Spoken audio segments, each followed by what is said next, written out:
എൻ്റെ പേര് മീഗുൾ. ഞാൻ ഇടുക്കി ജില്ലയിലെ കുമളിയിൽ നിന്നാണ് വരുന്നത്. ഞാൻ കൃപാസനത്തിൽ വന്ന് ഉടമ്പടി എടുത്തതിൻ്റെ 113ാമത്തെ ദിവസമാണിന്ന്. ആ 113ാമത്തെ ദിവസം എന്നെ ഇവിടെ കയറ്റി സാക്ഷ്യത്തിന് യോഗ്യയാക്കിയ പരിശുദ്ധ അമ്മയോടുള്ള മധ്യസ്ഥ പ്രാർത്ഥനയും അതുപോലെ ഇവിടുത്തെ ഉടമ്പടിയുമാണ്. അതുകൊണ്ട് പരിശുദ്ധ അമ്മയോടുള്ള നന്ദി അറിയിക്കുന്നു. അതിനോടൊപ്പം എനിക്കിന്നിവിടെ സാക്ഷ്യം പറയാനായിട്ട് കാരണമായി തീർന്നത് എൻ്റെ ജീവിതത്തിലുണ്ടായിട്ടുള്ള സങ്കടങ്ങളും പ്രയാസങ്ങളും ദുരിതങ്ങളും ഒറ്റപ്പെടലുകളും ഒക്കെയാണ്. ഈ സഹനങ്ങളൊക്കെ എനിക്ക് തന്നത് കർത്താവായ യേശുക്രിസ്തുവാണ്. ആ യേശുക്രിസ്തു തന്ന സഹനങ്ങൾ മൂലമാണ് ഇന്ന് ഞാനിവിടെ വന്ന് സാക്ഷ്യം പറയാനായിട്ട് കാരണമായത്. ആ സഹനത്തെ പ്രതി കർത്താവായ യേശുക്രിസ്തുവിൻ്റെ നാമത്തിൽ ഞാൻ നന്ദി അറിയിക്കുന്നു. എൻ്റെ ഹസ്ബൻഡ് ദുബായിൽ എൻജിനീയറായിട്ട് വർക്ക് ചെയ്യുവാണ്. 2019 മുതൽ വർക്ക് ചെയ്യുവാണ്. ഏകദേശം 4 വർഷത്തോളമായി വർക്ക് ചെയ്യുന്നുണ്ടെങ്കിൽ പോലും ഞാനും എറണാകുളത്ത് വർക്ക് ചെയ്യുന്നുണ്ട്. പക്ഷേ ഞങ്ങൾക്ക് ഒരുപാട് സാമ്പത്തികമായിട്ടുള്ള ബുദ്ധിമുട്ടുകളുണ്ട്. അതുപോലെ തന്നെ ഞങ്ങളുടേതൊരു ലവ് മാരേജ് ആയിരുന്നു. ഞങ്ങൾ യാക്കോബായ സമുദായത്തിൽപ്പെട്ടവരാണ്. സെയിം സമുദായക്കാരാണെങ്കിൽ പോലും കല്യാണം ഉറപ്പിച്ചതിന് ശേഷം സാമ്പത്തികത്തിൻ്റെ കാര്യങ്ങൾ പറഞ്ഞും അതുപോലെ ഞാൻ ഇടുക്കിയിൽ ഒരു ഗ്രാമപ്രദേശത്ത് താമസിക്കുന്ന എന്നെ ഒരു പട്ടണത്തിലോട്ട് കല്യാണം കഴിഞ്ഞ് വരുമ്പം എൻ്റെ മാതാപിതാക്കളുടെ രീതികളും എൻ്റെ രീതികളും തന്നെ നാട്ടുമ്പുറത്തുകാരുടെ രീതികളൊക്കെ ആയിരുന്നു. അപ്പോൾ അതുമായിട്ട് എൻ്റെ ഭർത്തൃ വീട്ടുകാർക്ക് പൊരുത്തപ്പെട്ടു പോകാനായിട്ടുള്ള അവരെയും കുറ്റം പറഞ്ഞിട്ട് കാര്യമില്ല. അവർ ജീവിച്ച സാഹചര്യവും ഞങ്ങൾ ജീവിച്ച സാഹചര്യവും തമ്മിൽ ഒരുപാട് വ്യത്യാസങ്ങളൊക്കെ ഉണ്ടായിരുന്നു. അതുപോലെ സാമ്പത്തികമായിട്ട് നല്ല അന്തരം ഉണ്ടായിരുന്നു. അപ്പോൾ കല്യാണത്തിന് മുമ്പ് തന്നെ 2 വീട്ടുകാരും തമ്മിൽ കുറേ അസ്വസ്ഥതകളുണ്ടായിരുന്നു. പക്ഷേ ഈ അസ്വസ്ഥതകളുടെയൊക്കെ ചോദ്യമുന എന്നിലേക്കാണ് വന്നത്. ഹസ്ബൻഡിൻ്റെ കുറ്റപ്പെടുത്തലുകൾ, ഭർത്തൃ വീട്ടുകാരുടെ കുറ്റപ്പെടുത്തലുകൾ, എൻ്റെ വീട്ടുകാരുടെ കുറ്റപ്പെടുത്തലുകൾ. അങ്ങനെ ഈ കഴിഞ്ഞ 4 വർഷത്തോളമായിട്ട് 2019 ഫെബ്രുവരിയിലാണ് എൻ്റെ കല്യാണം ഉറപ്പിക്കുന്നത്. ആ സമയം തൊട്ട് ഈ ഉടമ്പടി എടുക്കുന്ന നാൾ വരെ ഞാൻ എല്ലാവരുടെയും കുറ്റപ്പെടുത്തലുകളും പരിഹാസങ്ങളും എല്ലാ ഭാഗത്തു നിന്ന് ഏറ്റ് സങ്കടപ്പെട്ട് കഴിയുന്നൊരവസ്ഥയിലാണ് ഞാൻ കഴിഞ്ഞു പോയിക്കൊണ്ടിരുന്നത്. ചില അവസരങ്ങളിലൊക്കെ ദൈവത്തോട് ഞാൻ മുട്ടിപ്പായിട്ട് പ്രാർത്ഥിക്കുമായിരുന്നു. ചില അവസരങ്ങളിൽ ദൈവത്തോട് എനിക്ക് ഭയങ്കരമായിട്ട് ദേഷ്യം വരുമായിരുന്നു. എന്തിനെന്നോട് ഇങ്ങനെയൊക്കെ ചെയ്തു എന്ന് പറഞ്ഞ് ഒരുപാട് തവണ അങ്ങനെയൊക്കെ ചോദിച്ചിട്ടുണ്ട്. അങ്ങനെ ഇരിക്കുന്ന സമയത്താണ് ഒരു 3 വർഷം മുമ്പ് ഈ ലൈറ്റ് എ ക്യാൻഡിൽ റിക്വസ്റ്റ് എന്ന് പറഞ്ഞിട്ട് ഒരു പ്രെയർ റിക്വസ്റ്റിനെ കുറിച്ച് എൻ്റെ ഫ്രണ്ട് പറഞ്ഞു. നിർഭാഗ്യവശാൽ എൻ്റെ ആ ഫ്രണ്ട് ഇന്ന് ജീവിച്ചിരിപ്പില്ല. അവളുടെ ഗർഭാവസ്ഥയിൽ 8ാമത്തെ മാസം അവൾക്ക് ക്യാൻസർ ഡിറ്റക്റ്റ് ചെയ്തു. അതിനുശേഷം 1 വർഷം കഴിഞ്ഞപ്പോൾ അവളും മരിച്ചുപോയി. അവളാണ് എന്നോട് ഈ കൃപാസനത്തെക്കുറിച്ച് പറയുന്നത്. അവൾക്ക് അസുഖം വന്ന സമയത്തുമെല്ലാം അവൾ പ്രാർത്ഥിക്കുമായിരുന്നു. അപ്പോഴും ഞാൻ വിചാരിച്ചു അവൾ പ്രാർത്ഥിച്ച് സൗഖ്യപ്പെടാത്ത ദൈവത്തെ ഞാൻ എന്തിനു വിളിക്കുന്നു എന്നാണ് ഞാൻ വിചാരിച്ചത്. പക്ഷെ ഞാൻ ഒരു കാര്യം മാത്രം അവളുടെ പ്രത്യാശ ഞാൻ ഐഡൻറ്റിഫൈ ചെയ്തില്ല. കാരണം 8 മാസം ഗർഭിണിയായ ഒരു സ്ത്രീക്ക്, അതും ജീവിതം തുടങ്ങിയ ഒരു വ്യക്തിക്ക് ക്യാൻസർ ഡിറ്റക്റ്റ് ചെയ്യുമ്പോൾ സ്വാഭാവികമായിട്ട് ഞാൻ ദൈവത്തെ പ്രാഗത്തേ ഉള്ളൂ എൻ്റെ സ്വഭാവം അനുസരിച്ച്. പക്ഷേ അവൾ ഒരിക്കൽ പോലും ദൈവം എനിക്ക് തന്നു അല്ലെങ്കിൽ ദൈവം ഇങ്ങനെ എന്നോട് പ്രവർത്തിച്ചു എന്ന് പറഞ്ഞിട്ടില്ല. വളരെ പോസിറ്റീവായിട്ട് അവൾ ഞങ്ങളോടെല്ലാം പെരുമാറി. എല്ലാവരെയും കോൺടാക്റ്റ് ചെയ്യുമായിരുന്നു, എല്ലാവരെയും വിളിക്കുമായിരുന്നു. ICUവിൽ കിടക്കുന്ന സമയത്താണെങ്കിലും എനിക്ക് സാക്ഷ്യത്തിൻ്റെ വീഡിയോകൾ അയച്ചു തരുമായിരുന്നു. എന്നോട് പറയും നീ കൃപാസനത്തിൽ പോകണം, പ്രാർത്ഥിക്കണമെന്നൊക്കെ പറയുമായിരുന്നു. എന്നെ എപ്പോഴും മോട്ടിവേറ്റ് ചെയ്യുമായിരുന്നു. അതിനുശേഷം അവൾക്ക് കുട്ടി ഉണ്ടായി. ഏകദേശം കുട്ടിക്ക് 1 വയസ്സാവാറായപ്പോഴത്തേക്കിനാണ് വീണ്ടും സിവിയർ കണ്ടീഷൻ വന്ന് അവൾ ICUവിൽ കിടന്ന സമയത്തും എനിക്ക് എല്ലാ ദിവസവും 5:30 സാക്ഷ്യം അയച്ചു തരുമായിരുന്നു. പക്ഷേ ഞാൻ ഒരു സാക്ഷ്യം പോലും ഞാൻ ഓപ്പൺ ചെയ്തിട്ടുമില്ല, നോക്കിയിട്ടുമില്ല, ഒന്നുമില്ല. അതിനിടയ്ക്കാണ് അവൾക്ക് ക്യാൻസർ സീരിയസ് ആയി. അവളിനി തിരിച്ചു വരില്ല എന്നുള്ളൊരു സ്റ്റേജ് വന്ന് എനിക്ക് മനസ്സിലായി. കഴിഞ്ഞ വർഷം ഒക്ടോബർ മാസത്തിൽ എനിക്ക് എല്ലാവരും പറഞ്ഞു അവളിനി ഒരു തിരിച്ചുവരവ് ഉണ്ടാവില്ല. അപ്പോൾ ആ സമയത്ത് അവളുടെ പപ്പയുടെ സഹോദരനോട് ഞാൻ പറഞ്ഞു, എനിക്ക് അവളുടെ അവസാന നിമിഷങ്ങൾക്ക് മുമ്പ് എനിക്ക് 3 ദിവസമെങ്കിലും എനിക്ക് അവളുടെ കൂടെ താമസിക്കണമെന്ന് പറഞ്ഞു. എനിക്ക് അവളുടെ കൂടെ അവസാനമായിട്ട് ചിലവഴിക്കാൻ കിട്ടുന്ന സമയമാണ്, അതുകൊണ്ട് എനിക്ക് അവളുടെ കൂടെ താമസിക്കണമെന്ന് പറഞ്ഞു. അങ്ങനെ അവസാന സ്റ്റേജിൽ രാജഗിരിയിൽ നിന്ന് അഡ്മിറ്റ് ആക്കിയിട്ട് അവളെ ഇടുക്കിയിലെ വീടിനടുത്തുള്ള ഹോസ്പിറ്റലിലേക്ക് കൊണ്ടുപോയി. അപ്പോൾ അവളുടെ പാപ്പൻ എന്നെ വിളിച്ചിട്ട് പറഞ്ഞു, ഇവിടെ വന്ന് നിന്നോ, ഇനി എത്ര ദിവസം ഉണ്ടെന്ന് അറിയില്ല എന്ന് പറഞ്ഞു. ഞാനങ്ങനെ 3 ദിവസം അവളോടൊപ്പം പോയി ചിലവഴിച്ചു. ആ സമയത്തും അവൾക്ക് ഭയങ്കര പ്രത്യാശയായിരുന്നു. ഞാൻ ഓർത്തെൻ്റെ ദൈവമേ, ഇവളെന്താ ഇങ്ങനെയൊക്കെ സംസാരിക്കുന്നത്, തിരിച്ചു വരുമെന്നുള്ള പ്രത്യാശയെ തന്നെ നിന്നു. ആ ഹോസ്പിറ്റലിൽ എല്ലാ ദിവസവും മാസ് ഉണ്ട്. 5:30 മാസ് തുടങ്ങി ഒരു 6:15 സമയമൊക്കെ ആകുമ്പോഴത്തേന് കുർബാന വരും. അപ്പം ഞാൻ കുറേ 2.5 വർഷമൊക്കെ കൂടിയാണ് കുമ്പസാരിക്കുന്നത്, കുർബാന കൊള്ളുന്നതൊക്കെ. അപ്പം ഞാൻ കിടന്നുറങ്ങുമ്പം ഇവൾ രാവിലെ എന്നെ വിളിച്ചിട്ട് പറയും, മരിക്കാൻ പോകുന്നൊരു രോഗിയാണെന്ന് ഓർക്കണം, എന്നെ വിളിച്ചിട്ട് പറയും, നീ എഴുന്നേക്ക്, നീ എന്താണ് കുർബാന അനുഭവിക്കാത്ത, നീ എന്താണ് ഇങ്ങനെ കിടക്കുന്നത്, നീ ഇങ്ങനെ നടന്നോ കേട്ടോ. എന്നിട്ട് എപ്പോഴും എന്നോട് ഇങ്ങനെ പറയുമായിരുന്നു. അങ്ങനെ അവൾ കുർബാന കൊള്ളും, ഞാൻ അവിടെ ജസ്റ്റ് കുർബാന വരുന്ന സമയത്ത് എഴുന്നേറ്റ് നിൽക്കും, അങ്ങനെ മാത്രമേ ഉണ്ടായിരുന്നുള്ളൂ. അങ്ങനെ 2-3 ദിവസം കഴിഞ്ഞു. ഞാനൊരു തിങ്കളാഴ്ച തിരിച്ചു പോന്നു. അത് കഴിഞ്ഞിട്ട് വന്ന വ്യാഴാഴ്ച അവൾ മരിച്ചു. വളരെ പ്രത്യാശയിൽ തന്നെയാണ് അവൾ ഈ ലോകത്തുനിന്ന് വേർപെട്ട് പോയത്. അതിനുശേഷം എൻ്റെ മനസ്സിൽ എപ്പോഴും വളരെ ഒരു സങ്കടം കിടപ്പുണ്ടായിരുന്നു. എൻ്റെ മാനസാന്തരത്തിന് വേണ്ടിയിട്ട് അവൾക്ക് ഭയങ്കര ആഗ്രഹമായിരുന്നല്ലോ എനിക്കത്. അവൾ ജീവിച്ചിരിക്കുന്ന സമയത്ത് ഞാൻ ദൈവത്തിങ്കിലേക്ക് തിരിയാനായിട്ട് എനിക്ക് പറ്റിയില്ലല്ലോ എന്നുള്ളൊരു സങ്കടമൊക്കെ ഉണ്ടായിരുന്നു. പക്ഷെ അതൊക്കെ ഞാനങ്ങ് മറന്നുപോയി. അങ്ങനെ ഇരിക്കുന്ന സമയത്താണ് അവൾ മരിച്ച മാസം തന്നെ എൻ്റെ ഹസ്ബൻഡിനൊരു ജോലി കിട്ടി. അതിൻ്റെ ഇടയ്ക്ക് ഞാൻ ഹസ്ബൻഡുമായിട്ട് സാമ്പത്തികമായിട്ടുള്ള എൻ്റെ തർക്കങ്ങളൊക്കെ ഉണ്ടായിരുന്നു. വേറെ പ്രശ്നങ്ങളൊക്കെ ഒന്നുമില്ലായിരുന്നു. പക്ഷേ അതിൻ്റെ ഇടയ്ക്ക് ചെറിയ ചെറിയ തർക്കങ്ങളൊക്കെ വരുമ്പം എൻ്റെ കസിനോട് ഞാനിങ്ങനെ പറയും. അപ്പോൾ അവൾ ഇവിടെ വന്ന് ഉടമ്പടി എടുത്തിട്ടുണ്ട്, അവൾക്ക് ഒരുപാട് സാക്ഷ്യങ്ങളൊക്കെ ഉണ്ടായിട്ടുണ്ട്. അപ്പം ഞാൻ പറയും, എടി കൃപാസനത്തിൽ എനിക്ക് വിശ്വാസമില്ല, കാരണം അവിടുത്തെ എന്തൊക്കെ ട്രോള് വീഡിയോകളൊക്കെ കാണുന്നുണ്ട്, എനിക്കതിലൊന്നും വിശ്വാസമില്ല.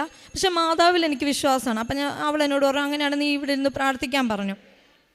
പക്ഷേ പിന്നെ ഞാൻ വിചാരിക്കുന്ന പോകാമെന്ന് വിചാരിച്ചിരിക്കും. പിന്നെ കുറേ തടസ്സങ്ങൾ വരും, അങ്ങനെ പോകാതൊക്കെ ഇരുന്നു.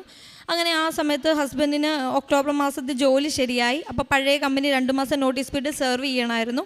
അങ്ങനെ ഡിസംബർ മാസത്തിലായപ്പോഴത്തേക്കിന് പുള്ളിക്കൊരു ജോലി കിട്ടി, പുതിയൊരു നല്ലൊരു സാലറി പാക്കേജിലൊക്കെ ജോലി കിട്ടി പുള്ളിക്ക്. അപ്പോൾ ജോലി കിട്ടിയപ്പോഴും ഞങ്ങൾ തമ്മിൽ കുഞ്ഞു കുഞ്ഞു ചെറിയ പ്രശ്നങ്ങളൊക്കെ ഉണ്ട്.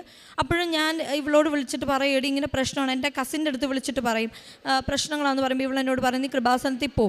അപ്പം ഞാൻ ഇങ്ങനെ മനസ്സിൽ ഇങ്ങനെ തന്നെ വിചാരിച്ചു, ഹസ്ബൻഡിന് ജോലി കിട്ടിയ കാര്യം എനിക്കും എൻ്റെ ഹസ്ബൻഡിന് മാത്രമേ അറിയത്തുള്ളൂ. പുള്ളി പഴയ കമ്പനിയുടെ നോട്ടീസ് പീരീഡ് സർവേ ചെയ്തുകൊണ്ടിരിക്കുക. അപ്പം ഞാനിപ്പോൾ കൃപാസനത്തിൽ പോകുകയാണെങ്കിൽ എല്ലാവരും വിചാരിക്കും എൻ്റെ ഹസ്ബൻഡിന് ഞാൻ ഇവിടെ വന്ന് പ്രാർത്ഥിച്ച് കിട്ടിയ ജോലിയാണല്ലോ എന്ന് വിചാരിക്കും. എന്താണെങ്കിലും കൃപാസന മാതാവിന് ക്രെഡിറ്റിൻ്റെ ആവശ്യമില്ല എന്ന് മനസ്സിൽ വിചാരിച്ചൊരു വ്യക്തിയാണ് ഞാൻ. എന്തുകൊണ്ടെന്നാലും ആ ജോലി എൻ്റെ ഹസ്ബൻഡ് ഡിസംബർ മാസത്തിൽ കയറി. നല്ല സാലറി പാക്കേജ് ആയിരുന്നു, ഞങ്ങളുടെ പ്രശ്നങ്ങൾക്കെല്ലാം ഉള്ളൊരു പരിഹാരമായിരുന്നു. സുന്ദര സ്വപ്നമായൊരു ജീവിതം കണ്ടാണ് ഞങ്ങൾ ആ ജോലിയിലേക്ക് അദ്ദേഹം കയറിയത്. പക്ഷേ ജോലിക്ക് കയറി അന്ന് തൊട്ട് സമാധാനമായിട്ട് ഒരു ദിവസം പോലും ഞങ്ങൾ കടന്നിട്ടില്ല. അതുപോലെ മെൻ്റൽ ടോർച്ചറിങ് ആയിരുന്നു. മാനസികമായിട്ട് എൻ്റെ ഹസ്ബൻഡ് ഒരുപാട് പ്രശ്നങ്ങൾ, പുള്ളി ഫോണിൽ വിളിച്ച് സംസാരിക്കുക എനിക്ക് ഭയങ്കര ബുദ്ധിമുട്ടുകളാണെന്നൊക്കെ പറയും.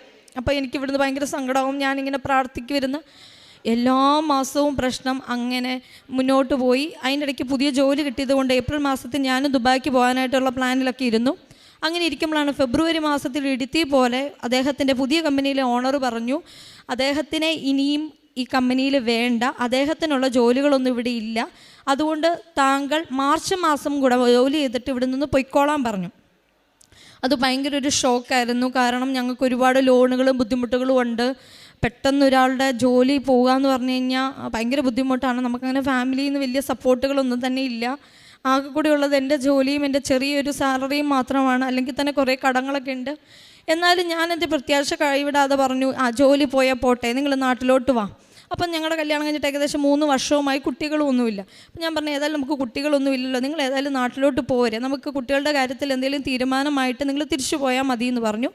അങ്ങനെ പുള്ളി മാർച്ച് മാസം അവിടെ കണ്ടിന്യൂ ചെയ്തു. അത് കഴിഞ്ഞ് ഏപ്രിൽ ആദ്യത്തെ ആഴ്ച ഇയാൾ വിളിച്ചിട്ട് പറഞ്ഞു, മാത്യുവിന് വർക്ക് ഉണ്ട്, പക്ഷേ ഇത്ര സാലറി തരാൻ പറ്റില്ല എന്ന് പറഞ്ഞു. അപ്പോൾ അയാളുടെ ഉദ്ദേശം എന്ന് പറഞ്ഞാൽ എൻ്റെ ഹസ്ബൻഡിൻ്റെ ആവശ്യം ആ ഓഫീസിലുണ്ട്, പക്ഷേ അയാൾക്ക് ഡിസംബർ മാസത്തിൽ ജോയിൻ ചെയ്യാൻ സമയത്ത് പറഞ്ഞ സാലറി കൊടുക്കാൻ താല്പര്യമില്ല.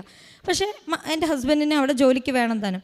അപ്പം പെട്ടെന്ന് ഒരു കമ്പനി കയറിയിട്ട് ഇറങ്ങുക എന്ന് പറഞ്ഞാൽ എൻ്റെ ഹസ്ബൻഡിനെ സംബന്ധിച്ച് ബുദ്ധിമുട്ടാണ്. പിന്നീട് ഒരു കമ്പനി ഗൾഫ് കൺട്രീസിൽ ഷോർട്ട് ടൈം സർവീസ് ഉള്ള ഒരു ആൾക്ക് പെട്ടെന്നൊരു കമ്പനിയിൽ പിന്നെ ജോലി കിട്ടത്തില്ല.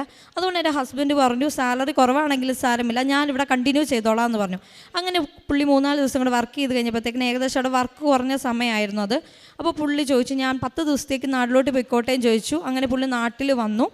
അപ്പോൾ നാട്ടിൽ വന്നപ്പോൾ എനിക്ക് സന്തോഷമായി, കാരണം ഇത്തവണയെങ്കിലും ഒരു കുഞ്ഞുണ്ടാവുമല്ലോ എന്ന് വിചാരിച്ചു.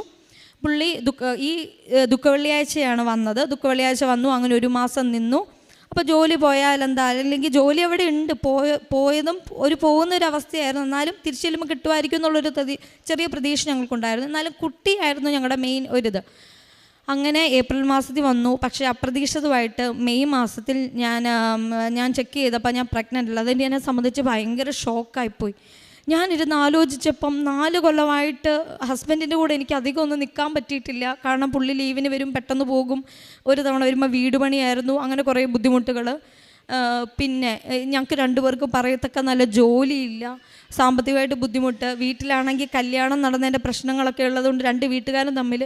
അപ്പം ഞാൻ ദൈവത്തോട് പ്രാർത്ഥിച്ച്, എൻ്റെ ദൈവമേ, എനിക്ക് പ്രതീക്ഷ വെക്കാനായിട്ട് എൻ്റെ ലൈഫിൽ ഒന്നുമില്ലല്ലോ, ഇനി എന്നെ സഹായിക്കാനും ആരുമില്ല. അങ്ങനെ ഞാൻ 2ഉം കൽപ്പിച്ച് ഞാൻ കൃപാസനത്തിൽ, എനിക്ക് ഒരു പിടിവള്ളിയും ഇല്ല, എൻ്റെ ലൈഫ് സ്പോയിലായ അവസ്ഥയിൽ ഞാൻ 0 ആയിട്ട് കരഞ്ഞ് തളർന്നാണ് മെയ് മാസം 3-ാം തീയതി എൻ്റെ ഹസ്ബൻഡിനോട് പോലും പറയാതെ ഞാൻ ഇവിടെ വന്നത്. ഞാനൊരു പള്ളിയിൽ പോകാമെന്ന് മാത്രമേ പറഞ്ഞുള്ളൂ. കാരണം കൃപാസനം എന്ന് പറയുമ്പോൾ പുള്ളി ആദ്യം ചെയ്യുന്നത്, പുള്ളിക്കൊരു സ്വഭാവമുണ്ട്, ഗൂഗിളിൽ സെർച്ച് ചെയ്യും. ചിലപ്പോൾ ആദ്യം കിട്ടുന്ന ഒരു ട്രോൾ വീഡിയോ ആണെങ്കിൽ എൻ്റെ മനസ്സ് അപ്പം തന്നെ മടുപ്പിക്കും. പക്ഷെ അതുകൊണ്ട് ഞാൻ മിണ്ടിയില്ല. ഞാനിവിടെ വന്ന് പ്രാർത്ഥിച്ചു. ഇവിടെ വന്ന് ഇനിയിപ്പോൾ ആദ്യം തന്നെ പത്രം തന്നു. അപ്പം ഞാൻ വിചാരിച്ചു, എൻ്റെ ദൈവം ഇനി പത്രം കൊടുക്കണം. അത് കഴിഞ്ഞ് മുകളിൽ ചെന്നപ്പോൾ ക്ലാസ്, അതിലും ഞാൻ എങ്ങനെയോ കുറേ നേരം ശ്രദ്ധിച്ചിരുന്നു, കുറേ നേരം ഇരുന്ന് ഉറങ്ങി. എന്നിട്ട് ഞാൻ വിചാരിച്ചു, എൻ്റെ ദൈവം ഇതൊക്കെ അറിയുമായിരുന്നെങ്കിൽ ഞാൻ ഇങ്ങോട്ട് വരികയല്ല, എനിക്കിതൊന്നും ചെയ്യാൻ പറ്റുമെന്ന് എനിക്ക് തോന്നുന്നില്ല.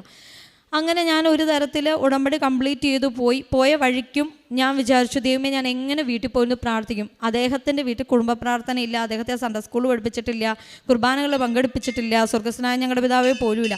ഇതൊക്കെ പഠിപ്പിച്ച എന്നെ ഈ ഒരു വിശ്വാസത്തേക്ക് അല്ലെങ്കിൽ ഈ ഒരു കുടുംബത്തിലേക്ക് വന്നതിന് ശേഷം ഞാനും ദൈവവിശ്വാസത്തിൽ ഇല്ലാതായി. ഞാനും വല്ല കാലത്ത് കുർബാനയിൽ പോവും, ഞാനും പ്രാർത്ഥിക്കുന്ന ആ ഒരു അവസ്ഥയെ ഞാൻ ഓർത്തെൻ്റെ ദൈവമേ, ഞാൻ എങ്ങനെ വന്നിരുന്നു ഇവിടെ നിന്ന് പ്രാർത്ഥിക്കും, ഇവിടെ വരണ്ടായിരുന്നു എന്നൊക്കെ പറഞ്ഞുകൊണ്ടാണ് പോയത്. അങ്ങനെ ഞാൻ അവിടെ ചെന്നു. ബസ് സ്റ്റോപ്പിൽ നിന്ന് എൻ്റെ ഹസ്ബൻഡ് എന്നെ വിളിച്ചുകൊണ്ട് പോയ സമയത്താണ് കൃപാസനത്തെക്കുറിച്ച് പറഞ്ഞത്. ഞാൻ പറഞ്ഞു, നമുക്ക് പ്രാർത്ഥിക്കാനൊക്കെ തുടങ്ങണം. അപ്പോൾ പുള്ളി ഒരു നിരീശ്വരവാദി ടൈപ്പാണ്, ഒരിക്കലും പ്രാർത്ഥന ഇല്ല.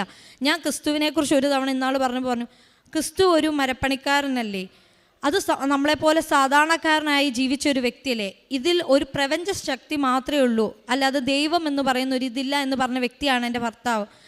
അപ്പം ഞാൻ അവിടെ ചെന്നപ്പം ഇതൊക്കെയാണ് എൻ്റെ മനസ്സിലുണ്ടായിരുന്നത്. അങ്ങനെ ഞാൻ അവിടെ ചെന്നു, കുളിച്ച് ബാത്റൂമിൽ നിന്ന് ഇറങ്ങിയ സമയത്ത് എൻ്റെ ആദ്യത്തെ സാക്ഷ്യം എന്ന് പറയുന്നത്, അവിശ്വാസിയായിരുന്ന എൻ്റെ ഭർത്താവ് കട്ടിലിൽ ബൈബിള് വായിച്ചുകൊണ്ടിരിക്കുന്നതാണ് കണ്ടത്. അദ്ദേഹത്തോട് ആരും പറഞ്ഞില്ല. പക്ഷെ മാതാവ് അവിടെ ഉടമ്പടി എടുത്ത് ഞാൻ പ്രാർത്ഥിക്കാൻ തുടങ്ങിയിട്ട് പോലുമില്ല. ആ സമയത്ത് അവിശ്വാസിയായ എൻ്റെ ഹസ്ബൻഡ് വിശ്വാസത്തിലേക്ക് വന്നു, പ്രാർത്ഥിക്കാൻ തുടങ്ങി. കല്യാണം കഴിഞ്ഞ് 4 വർഷങ്ങൾക്കിപ്പുറം ഞങ്ങൾ ആ ബെഡിൽ ഇവിടുന്ന് കൊണ്ടുപോയി മെഴുകുതിരി കത്തിച്ച് വെച്ച് ഞങ്ങൾ കൈകൾ ചേർത്ത് പിടിച്ച് പ്രാർത്ഥിച്ചു. ജീവിതത്തിലെ ആദ്യത്തെ അനുഭവമായിരുന്നു അത്. അതിനുശേഷം അദ്ദേഹത്തിന് ഈ 9-ാം തീയതി 3-ാം തീയതി ഞാൻ ഉടമ്പടി എടുത്തു. 9-ാം തീയതി ഡ്രൈവിംഗ് ലൈസൻസിന് അപ്ലൈ ചെയ്തു. കുറേ വർഷങ്ങളായിട്ട് അദ്ദേഹത്തിന് പല തടസ്സങ്ങളായിരുന്നു, ഡ്രൈവിംഗ് ലൈസൻസ് എടുക്കാൻ പറ്റുന്നില്ലായിരുന്നു. അങ്ങനെ 9-ാം തീയതി പുള്ളി ഡ്രൈവിംഗ് ലൈസൻസിന് അപ്ലൈ ചെയ്തപ്പോൾ ഒരു ചലഞ്ച് ഉള്ളത്, ലേണേഴ്സ് പാസ്സായി 1 മന്ത് കംപ്ലീറ്റ് ചെയ്താലേ നമുക്ക് ടെസ്റ്റിന് അപ്ലൈ ചെയ്യാൻ പറ്റത്തുള്ളൂ. അപ്പോൾ എൻ്റെ ഹസ്ബൻഡ് പറഞ്ഞു, എടി ചിലപ്പോൾ ഇയാൾ തിരിച്ചു വിളിക്കുകയാണെങ്കിൽ എനിക്ക് പോകേണ്ടി വരും, എനിക്ക് ടെസ്റ്റിന് അറ്റൻഡ് ചെയ്യാൻ പറ്റുമെന്ന് തോന്നുന്നില്ല. അപ്പോൾ ഞാൻ പറഞ്ഞു, കുഴപ്പമില്ല, ചിലപ്പോൾ അത് കഴിഞ്ഞിട്ടായിരിക്കും ഇയാൾ വിളിക്കുന്നത്, എന്തായാലും നിങ്ങൾ കൊടുക്കാൻ പറഞ്ഞു. അങ്ങനെ അദ്ദേഹം ലേണേഴ്സ് പാസ്സായി, 9-ാം തീയതി പാസ്സായി. അടുത്ത ജൂൺ 9 വരെ അദ്ദേഹത്തിന് വെയിറ്റ് ചെയ്യേണ്ടിയിരുന്നു. അങ്ങനെ അതങ്ങ് കഴിഞ്ഞു. അതിന് ശേഷം പിന്നെ ഈ കമ്പനിയിൽ നിന്ന് ഇദ്ദേഹത്തെ തിരിച്ചു വിളിക്കുന്നില്ല. സാധാരണഗതിയിൽ ഒരു എംപ്ലോയി നാട്ടിൽ പോയി കഴിഞ്ഞാൽ അവർ തിരിച്ചു വിളിക്കുന്ന ഡേറ്റ്. അപ്പം ഇയാളൊരു തീരുമാനം പറയുന്നില്ല. ഞാൻ വീണ്ടും മാതാവിനോട് പ്രാർത്ഥിച്ചു, മാതാവേ, ഇദ്ദേഹത്തിൻ്റെ ജോലിയിലൊരു തീരുമാനം നൽകണമെന്ന് പറഞ്ഞ് പ്രാർത്ഥിച്ചു. അങ്ങനെ പ്രാർത്ഥിച്ചതിൻ്റെ ഫലമായിട്ട് പഴയ ഓണർ വിളിച്ചിട്ട് പറഞ്ഞു, ജൂൺ 14-ാം തീയതി തിരിച്ചു വന്നോളാൻ പറഞ്ഞു. അങ്ങനെ എൻ്റെ ഹസ്ബൻഡ് ജൂൺ 14-ാം തീയതിക്ക് പോകാൻ ടിക്കറ്റ് എടുത്തു. ആ സമയത്താണ് ജൂൺ 14-ാം തീയതി ടിക്കറ്റ് എടുത്തു. അപ്പോൾ എൻ്റെ ഹസ്ബൻഡ് പറഞ്ഞു, എടി എന്താണേലും 14-ാം തീയതിക്ക് ടിക്കറ്റ് എടുത്തു, ജൂൺ 9-ാം തീയതിക്കും 14-ാം തീയതിക്കും ഇടയ്ക്ക് എനിക്ക് ഡ്രൈവിംഗ് ടെസ്റ്റിനൊരു ഡേറ്റ് കിട്ടത്തില്ല, കിട്ടിയാലും എനിക്ക് കിട്ടുമെന്നൊന്നും തോന്നുന്നില്ല. അപ്പം ഞാൻ പറഞ്ഞു, മാതാവിനോട് പ്രാർത്ഥിക്ക്. അങ്ങനെ 9-ാം തീയതി കഴിഞ്ഞ് വീണ്ടും പുള്ളി ടെസ്റ്റിന് അപ്ലൈ ചെയ്തപ്പം ദൈവാനുഗ്രഹം എന്ന് പറയട്ടെ, 13-ാം തീയതി ചൊവ്വാഴ്ച അദ്ദേഹത്തിൻ്റെ ടെസ്റ്റിനുള്ള ഡേറ്റ് കിട്ടി. അങ്ങനെ പോകുന്നതിന് മുമ്പ് ഞാൻ തലയിൽ ഇവിടുന്ന് തന്നുവിട്ട തൈലം തേച്ച് കുരിശു വരച്ച് ഞങ്ങൾ രണ്ടും ഒരുമിച്ച് ഇന്ന് പ്രാർത്ഥിച്ച് അദ്ദേഹം ടെസ്റ്റിന് പോയി. അദ്ദേഹം 4 വീലറും 2 വീലറും ടെസ്റ്റ് പാസ്സായി. അതിനുശേഷം അദ്ദേഹം ദുബായിക്ക് തിരിച്ചു പോയി. ദുബായിക്ക് ചെന്ന സമയത്ത് ഞങ്ങൾക്ക് ഓൾറെഡി ഒരു 1 lakh rupees അവിടുത്തെ ഓണർ തരാനുണ്ടായിരുന്നു. അവിടെ ചെന്നപ്പോൾ അയാൾ ഭയങ്കര പ്രശ്നം ഉണ്ടാക്കി. നിങ്ങളുടെ സാലറി കുറവായിട്ടുള്ള ഇതിലാണ് ഇനി വർക്ക് ചെയ്യിക്കാൻ പോകുന്നത്. അപ്പോൾ ആ പുതിയ എഗ്രിമെൻറ്റ് കോൺട്രാക്റ്റ് നിങ്ങൾ സൈൻ ചെയ്താൽ മാത്രമേ നിങ്ങളുടെ മാർച്ച് മാസത്തിലെ പിടിച്ചു വെച്ചിരിക്കുന്ന സാലറി തരാൻ പറ്റത്തുള്ളൂ. അപ്പോൾ ഇദ്ദേഹം ഇവിടുന്ന് പോയ സമയത്ത് ഏകദേശം ഒരു 2,30,000 രൂപയുടെ കടം ഉണ്ടായിരുന്നു. അപ്പോൾ ഈ 1,00,000 രൂപ നമുക്ക് കിട്ടാനുണ്ടല്ലോ, അപ്പോൾ തന്നെ കുറച്ച് നമുക്ക് സമാധാനമാവില്ലോ എന്ന് വിചാരിച്ചാൽ ചെന്നേ. അപ്പോഴത്തേനും അവിടെ ചെന്ന് പറഞ്ഞ് കോൺട്രാക്റ്റ് സൈൻ ചെയ്യണം. അപ്പോൾ അവിടുത്തെ കോൺട്രാക്റ്റ് എന്നൊക്കെ പറഞ്ഞാൽ നമുക്ക് എന്തെങ്കിലും ഒരു ട്രാപ്പ് ഉണ്ടാവും. അപ്പം ഞാൻ പറഞ്ഞു, എൻ്റെ ഹസ്ബൻഡ് ഭയങ്കര ടെൻഷൻ. അപ്പം ഞാൻ പറഞ്ഞു, മാതാവ് നോക്കിക്കോളും, നിങ്ങൾ നോക്കിക്കോ, ഒരു കോൺട്രാക്റ്റ് പോലും ഇല്ലാതെ അയാൾ നിങ്ങൾക്ക് പൈസ തരും, ഇല്ലെങ്കിൽ നിങ്ങൾ കണ്ടോളാൻ പറഞ്ഞു. അങ്ങനെ ഹസ്ബൻഡ് പറഞ്ഞു, ഇല്ലടി അങ്ങനെയൊന്നുമില്ല, അയാൾ തരത്തില്ല, നിനക്ക് അയാളുടെ സ്വഭാവം അറിയത്തില്ല. അപ്പം ഞാൻ ഹസ്ബൻഡിനോട് ദേഷ്യപ്പെട്ടിട്ട് പറഞ്ഞു, നാളിതുവരെ നിങ്ങൾ ജീവിച്ചിട്ട് നിങ്ങളുടെ മെറിറ്റിൽ ആശ്രയിച്ചിട്ട് നിങ്ങൾക്ക് എന്തെങ്കിലും നേടാൻ പറ്റിയിട്ടുണ്ടോ എന്ന് ചോദിച്ചു. ഫെയ്ത്ത് എന്ന് പറയുന്നത് നിങ്ങളുടെ ജീവിതത്തിൽ വേണം, ഫെയ്ത്ത് ഇല്ലാതെ നിങ്ങൾക്കൊന്നും ചെയ്യാൻ പറ്റത്തില്ല എന്ന് പറഞ്ഞ് ഞാൻ എൻ്റെ ദേഷ്യപ്പെട്ടു. അപ്പോഴും പറഞ്ഞു, ഇല്ല അത് അയാൾ തരില്ല, കോൺട്രാക്റ്റ് ഒപ്പിടാതെ. ഞാൻ പറഞ്ഞു, എനിക്ക് വിശ്വാസമുണ്ട്, എനിക്ക് ഫെയ്ത്ത് ഉണ്ട്, ഞാൻ എൻ്റെ മെറിറ്റിലല്ല ആശ്രയിക്കുന്നതെന്ന് പറഞ്ഞു. അങ്ങനെ ഇരുന്ന സമയത്ത് 2 ദിവസങ്ങൾക്ക് ശേഷം ഈ കോൺട്രാക്റ്റ് ഒപ്പിടാതെ പൈസ തരത്തില്ലെന്ന് പറഞ്ഞ വ്യക്തി 1 lakhൽ ഞങ്ങൾക്ക് 75,000 രൂപ മാത്രം തന്നു. അപ്പോഴും എനിക്കും ഒരു പ്രശ്നം തോന്നിയില്ല. പക്ഷെ ഞാൻ എൻ്റെ ഹസ്ബൻഡിനോട് പറഞ്ഞു, നിങ്ങളുടെ ഓണറിനെ നിങ്ങൾ ശപിക്കരുത്, ആ മനുഷ്യന് വേണ്ടിയിട്ട് നിങ്ങൾ അനുഗ്രഹിച്ച് പ്രാർത്ഥിക്കണം, അദ്ദേഹത്തിന് സമ്പൽ സമൃദ്ധി ഉണ്ടാവാൻ വേണ്ടിയിട്ട് പ്രാർത്ഥിക്കണം. ചിലപ്പോൾ നമ്മുടെ ഈ 25,000 രൂപ കൊണ്ടായിരിക്കും ആ മനുഷ്യൻ രക്ഷപ്പെടാൻ പോകുന്നത്. ആ മനുഷ്യന് വേണ്ടിയിട്ട് നിങ്ങൾ അനുഗ്രഹിച്ച് പ്രാർത്ഥിക്കണം, അദ്ദേഹം അതെങ്കിലും നമുക്ക് തന്നല്ലോ എന്ന് പറഞ്ഞു. അങ്ങനെ ആ മനുഷ്യൻ 75,000 രൂപ തന്നു. അങ്ങനെ കടന്നുപോയി ഒരു 4-5 ദിവസം കഴിഞ്ഞപ്പോൾ എൻ്റെ മൊബൈലിലേക്ക് ദുബായിൽ നിന്നൊരു കോൾ വന്നു. ഒരു ലേഡിയാണ് സംസാരിച്ചത്. എനിക്ക് ഇംഗ്ലീഷ് നന്നായിട്ട് സംസാരിക്കാനൊന്നും അറിയില്ല. പെട്ടെന്ന് മിസ്റ്റർ മാത്യു ജോസഫ് എന്ന് പറഞ്ഞപ്പോൾ എനിക്ക് പെട്ടെന്ന് മനസ്സിലായി, എൻ്റെ ഹസ്ബൻഡിൻ്റെ പേരാണല്ലോ, എൻ്റെ ഹസ്ബൻഡിനെ തിരക്കി വിളിക്കുന്നതാണെന്ന് എനിക്ക് മനസ്സിലായി. ഞാൻ പെട്ടെന്ന് എൻ്റെ കാശ് രൂപ എൻ്റെ കഴുത്തിലുണ്ടായി. ഞാൻ മുറുകെ പിടിച്ചിട്ട് പറഞ്ഞു, എൻ്റെ മാതാവ് എന്നെ സഹായിക്കണമേ എന്ന് പറഞ്ഞു. അപ്പോൾ ആ ലേഡി എന്നോട് പറഞ്ഞു, ഇമ്മീഡിയറ്റ് ആയിട്ട് നിങ്ങളുടെ ഹസ്ബൻഡിനോട് തിരിച്ചു വിളിക്കാൻ പറയണം, നിങ്ങളുടെ ഹസ്ബൻഡിൻ്റെ ദുബായിലുള്ള നമ്പർ വിളിച്ചിട്ട് കിട്ടുന്നില്ല എന്ന് പറഞ്ഞു.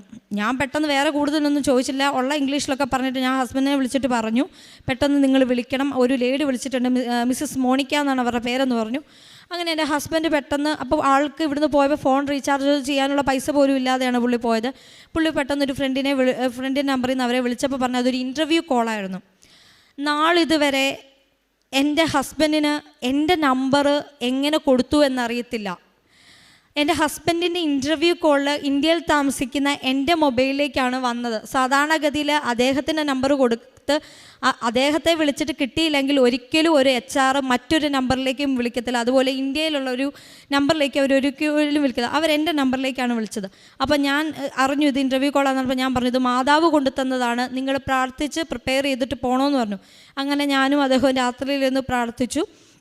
അതിന് മുമ്പ് ഇദ്ദേഹം ദുബായിക്ക് പോകുന്നതിന് ഒരു 2 weeks മുമ്പ് എൻ്റെ മനസ്സിനെ ഒരാൾ ഭയങ്കരമായിട്ട് ശല്യപ്പെടുത്തുവാണ്. നിങ്ങളുടെ ഹസ്ബൻഡിന് നിങ്ങളൊരു ഫോർമൽ ഡ്രസ്സ്, ഇൻ്റർവ്യൂവിന് അറ്റൻഡ് ചെയ്യാനായിട്ടുള്ള ഒരു ഫോർമൽ ഡ്രസ്സ് നിങ്ങളെടുത്ത് കൊടുത്ത് വിടണമെന്ന് പറഞ്ഞാൽ എന്നെ ഡിസ്റ്റർബ് ചെയ്യുക. അപ്പം തന്നെ ഞങ്ങൾ സാമ്പത്തികമായിട്ട് നല്ല ബുദ്ധിമുട്ടായി, ബന്ധുക്കളോട് പറയാൻ ഞങ്ങൾക്ക് നാണക്കേട്, ഒരു ഡ്രസ്സ് മേടിക്കാൻ പോലെയുള്ള പൈസ ഇല്ലാത്ത ഗതികെട്ട അവസ്ഥയിലാണ് ഞങ്ങൾ നിന്നുകൊണ്ടിരുന്നത്.